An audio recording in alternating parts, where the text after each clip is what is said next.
लोग बोलते हैं अच्छा क्योंकि वो ब्रिज एग्जिस्ट करता है इसलिए ये एक्चुअली में हमारी हिस्ट्री है, ये कहानी असली में हुई थी। लेकिन थोड़ा सा लोग एक लेवल तक ही सोचते हैं, उससे ज्यादा डीप नहीं जाते।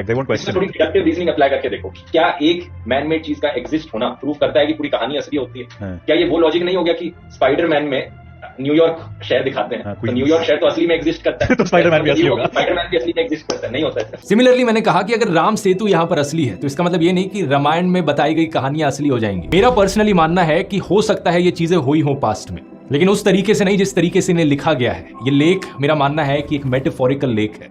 रामायण और महाभारत हमारी हिस्ट्री है या माइथोलॉजी, इस पर तो बहस बहुत पहले से चली आ रही है और शायद आगे भी चलती रहेगी। लेकिन मेरे ख्याल से ये जानना इतना ज़रूरी नहीं है कि ये दोनों महाकाव्यों में लिखी गई घटनाएं असली है या नकली। ज़रूरी ये है कि हम इनसे सीखते क्या हैं। ये दोनों ही महाकाव्यों में सनातन धर्म की जान बसती है।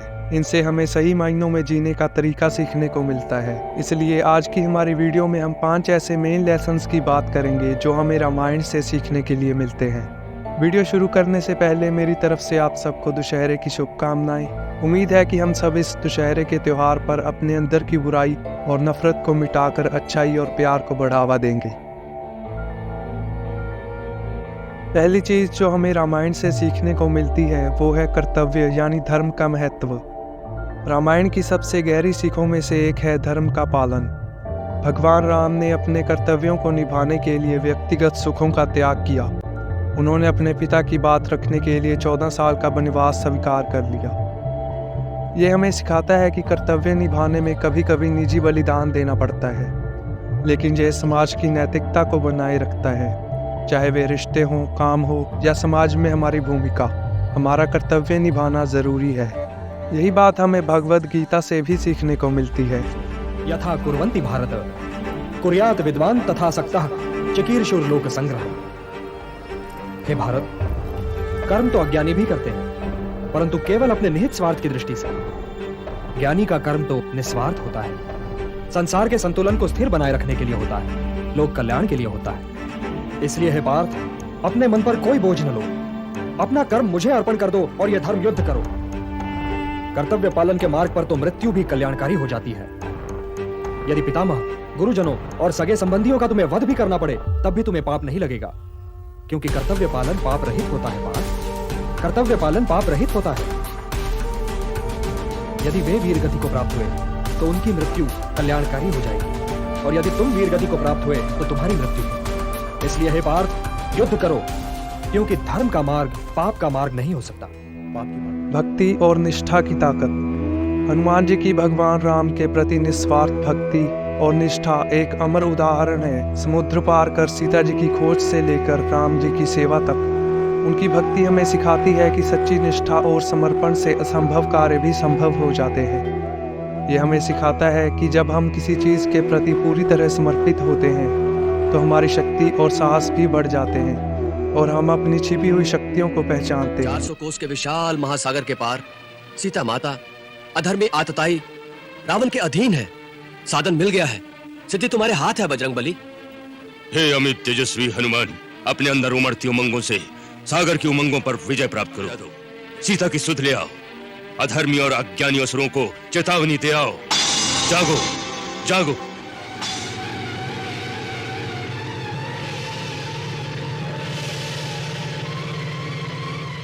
न्यायपूर्ण नेतृत्व का महत्व। भगवान राम के नेतृत्व की गुणवत्ता हमें न्याय और करुणा सिखाती है। चाहे वह उनके शत्रु रावण के साथ उनका व्यवहार हो या उनके लोगों के प्रति उनकी दया। राम एक आदर्श नेता थे। उन्होंने कभी अहंकार से शासन नहीं किया, बल्कि हमेशा सही और न्यायपूर्ण निर्णय लिए। किसी भी नेतृत्व भूमिका में, चाहे वह परिवार हो, व्यवसाय हो या समाज, सही और नैतिक तरीके से नेतृत्व करना सफलता और सम्मान की कुंजी है। सच्चा नेतृत्व शक्ति के बजाय नैतिक जिम्मेदारी पर आधारित होता है। अब मित्र होने के नाते मेरा पहला कर्तव्य है कि मैं आपके सुख बाद में बांटूं, पहले आपके दुख बांटूं। मैं अग्निदेव के सामने आपको वचन देता हूं कि आपकी पत्नी का अपहरण करने वाले बाली का निश्चय ही वध करूंगा और आपको आपका खोया हुआ राज और आपकी पत्नी वापस दिलाऊंगा। रिश्तों का मूल्य। रामायण में रिश्तों की पवित्रता और मजबूरी पर बहुत जोर दिया गया है, चाहे वह पति पत्नी का रिश्ता हो, भाइयों का रिश्ता हो या मित्रता का। राम और सीता का रिश्ता आपसी विश्वास और समर्थन का प्रतीक है। राम और लक्ष्मण के बीच का बंधन निस्वार्थ सेवा और त्याग की मिसाल है। ये रिश्ते हमें सिखाते हैं कि एकता और आपसी सहयोग से ही सच्ची ताकत मिलती है। आज के समय में रिश्तों की कद्र करना बहुत ज़रूरी है। छोटे छोटे अच्छे कामों या ज़रूरत के समय साथ खड़े होने से रिश्ते और मजबूत होते हैं, जो हमें कठिनाइयों में भावनात्मक ताकत देते हैं। अच्छाई की बुराई पर जीत। रामायण की मूल कहानी अच्छाई और बुराई के बीच संघर्ष की है, जो राम और रावण के बीच की लड़ाई में दिखाई देती है। रावण अपनी बुद्धिमत्ता और शक्ति के बावजूद अहंकार, वासना और अभिमान से हार जाता है। दूसरी ओर राम विनम्रता, दया और धर्म का पालन करते हुए जीतते हैं। यह सिखाता है कि अच्छाई, सत्य और न्याय की ही हमेशा जीत होती है, चाहे बुराई कितनी भी शक्तिशाली क्यों ना हो। जीवन में हम सभी को अपने रावण का सामना करना पड़ता है, चाहे वह अहंकार हो, लालच हो या कोई चुनौती।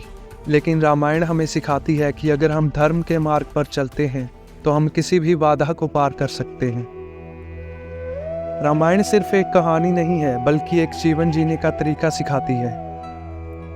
चाहे वह कर्तव्य निभाना हो, नेतृत्व करना हो, रिश्तों को निभाना हो या मुश्किलों का सामना करना हो, रामायण हमें हर परिस्थिति में सही मार्गदर्शन करती है। इन शिक्षाओं से हमें प्रेरणा लेनी चाहिए ताकि हम अपने जीवन को भी इन्हीं उच्च मूल्यों से भर सकें और समाज में सकारात्मक बदलाव, एक पॉजिटिव चेंज ला सके। तो दोस्तों, आज की हमारी वीडियो अगर आपको अच्छी लगी हो तो वीडियो पर लाइक और कमेंट करके ज़रूर बताना। ऐसी ही वीडियोस देखने के लिए हमारे चैनल को सब्सक्राइब भी कर लेना। तो मिलते हैं आपसे अगली वीडियो में, तब तक के लिए पीस आउट।